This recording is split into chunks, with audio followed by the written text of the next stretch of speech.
This review is going to be a little bit different. All of the footage that I was able to accrue for this review has been corrupted, and given my current opinions of the game as it stands, I do not want to bother with having to go back and record it all. So I'm going to give you what I can, and then after the review, going to be giving some very honest opinions. So I hope you enjoy. Thanks so much for listening. I don't think there is much more needs to be said after that. Have some joy. Put a smile on your face, as tonight we look at We Happy Few.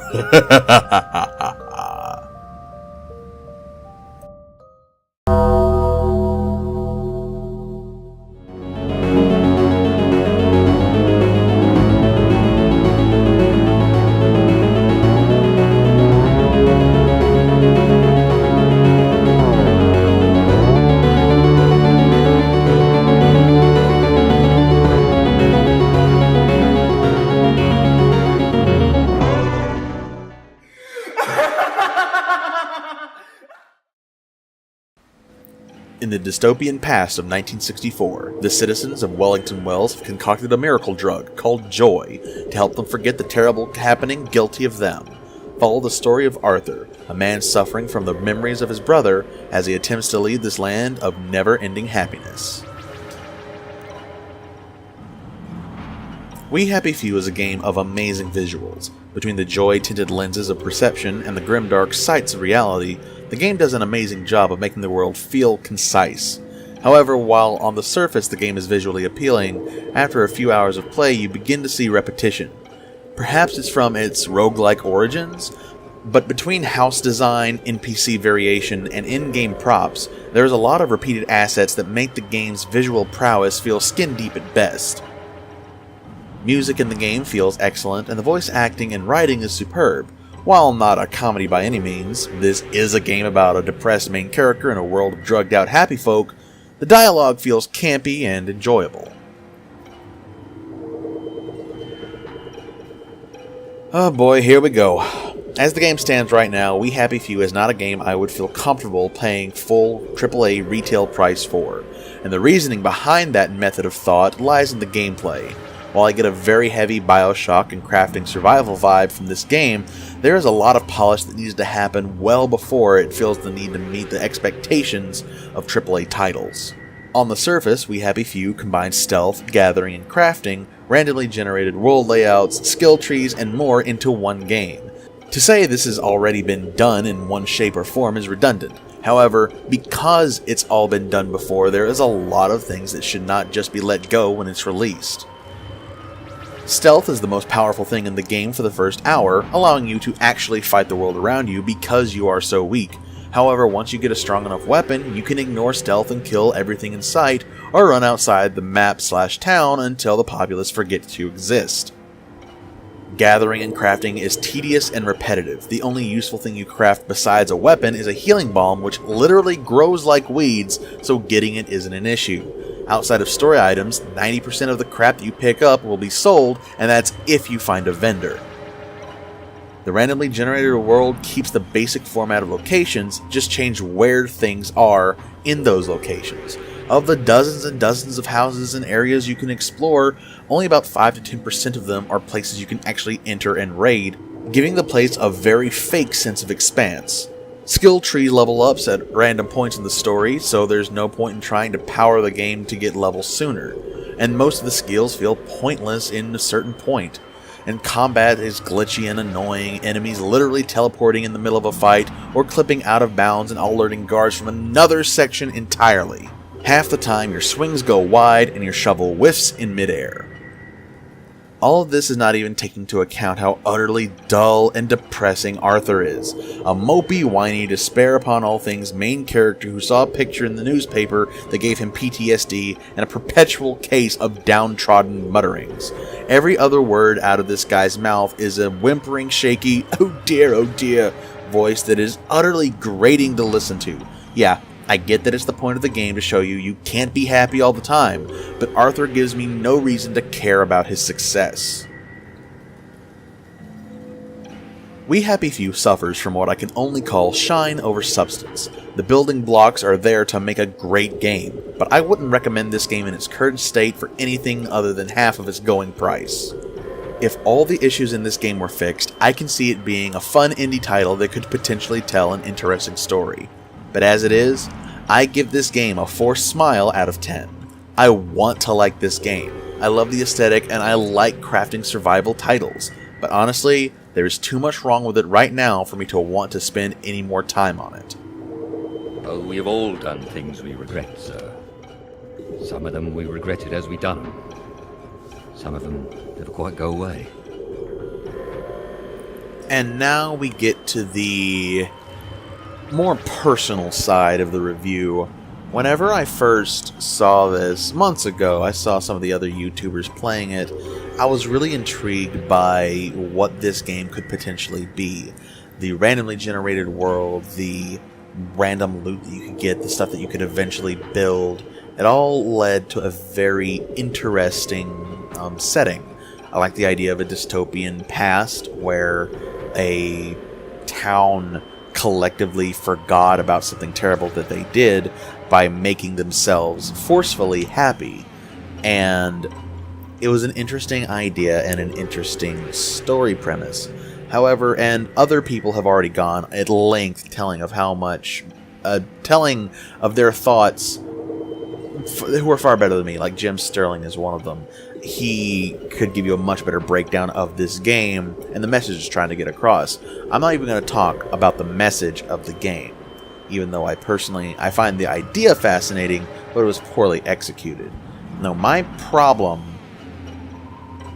is the absolute disregard for games that are no longer put out that function properly.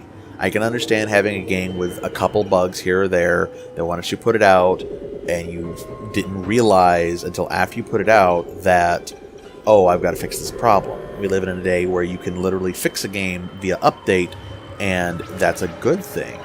It is a very good thing to have these updates in place, to have the ability to do these updates. But it should not forgive, it should not excuse putting out incomplete games, because We Happy Few is straight up an incomplete game. I don't know if there's more characters supposed to show up. I know that there's a sandbox mode, for what it's worth, supposed to be happening at a later date, but as it stands right now, this game is broken. I found so much garbage that I just ended up not using. Half the weapons I got in the first few hours of play would break upon the first few uses. But the moment I crafted a weapon, all of a sudden it was literally invincible, and I walked with a single weapon for the rest of my playtime.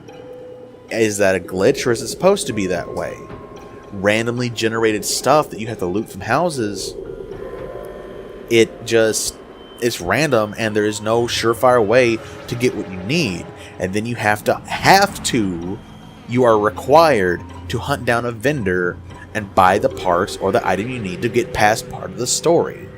And locking several recipes from crafting from you until you reach a certain part of the story is just benign and bad design. And specifically, I want to talk about a very important point in the game. It was one of the missions where you had to go to a certain house where basically a sex club was going on, and you went in there and you're supposed to get this information and get out. Well, it wasn't exactly clear on what I was supposed to do, and I just explored the house. I picked a pocket that I shouldn't have, and the people on the inside started getting angry at me, started attacking me. Well, what's supposed to happen is they attack you, and that's it. You're dealing with these specific enemies from this area. But what ended up happening this one time was one of the NPCs clipped out of bounds, clipped out of the building that they were in, which you have an alerted NPC now among the street where the regular guards are. So then they come back inside because that's where they're supposed to be. But now that the door is open, then all the enemies from outside of this one area is also there.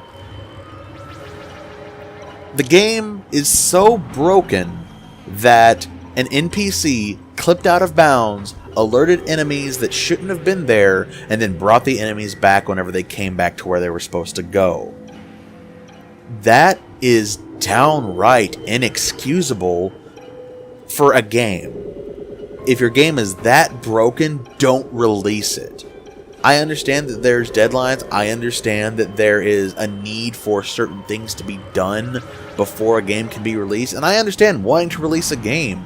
I've been trying for so long to be able to get my game to where I want it to be released, but it's not ready. And yet, they're willing to have this game start out at $20 and then have $29 and then have the audacity to double the price for an even more broken version of the game. The mechanics in the game are just downright deplorable. You are forced at certain areas to take a joy pill, which if you take it and then you wait out the effects of the joy pill, you crash, and that crash will cause you to have negative effects on how your character acts. So I was forced to take a pill, go in, and then I would crash, I would have to physically sit and wait. I tried to use the wait mechanic to let time pass to get over the crash. It would not work. I spent a lot of time just sitting and waiting for the game to get over itself. And then, whenever I have to go between these two areas because I'm looking for a super specific piece of crafting material that'll keep me from not being able to progress in the story, I have to go back and forth between these two areas because checkpoints are super far and in between. They're not they're not placed in an area that makes sense. I was constantly taking drugs. I was constantly crashing. I was crashing faster. I was crashing harder. This game has a lot that needs to be done before it has any business being online. I am so thankful that I got to try this game before because this is something I would want to spend money on. I love this kind of game. But as it stands right now, We Happy Few is utter garbage. If you would like to see more of the gallery, please join our subscribers. Ringing the bell will ensure you will be notified in a timely manner.